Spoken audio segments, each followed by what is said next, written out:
Okay, let's talk protocol. So unlike HTTP is a protocol, SMTP is a protocol, so which is share content via the on the internet or send email. So this share, send, fetch, these are the protocol call to actions, so to say. And similarly, now you have DPI, digital public infrastructure. Within that, you have UPI and ONDC, and there's so much more happening on this. But how is the protocol play different from that of anything else that's out there? Very simply, protocol requires the protocol itself to be really simple to adopt. Then it requires advocacy, and then it requires adoption.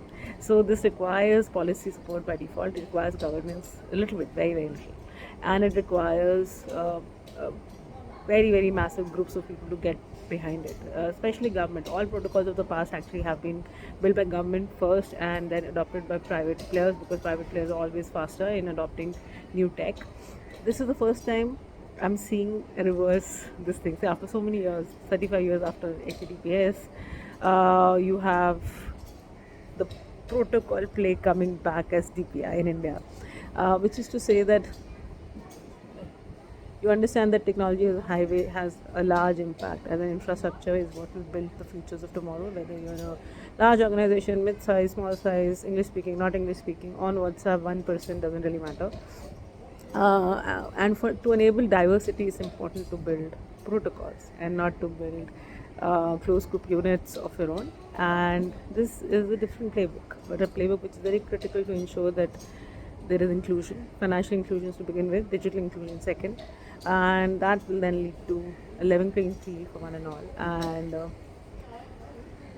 adoption and advocacy of a protocol which is simple in your current life, whether that's money, whether that's business, whether that's education, whether that's mental health, whether that's environment, anything, doesn't really matter. And that is a great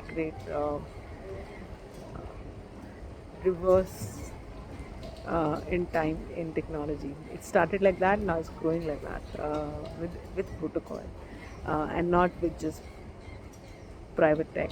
It's a public-private partnership of sorts, and that is something that all of us should care about, because if we have more inclusion and we have more diversity, life in itself has more meaning, right?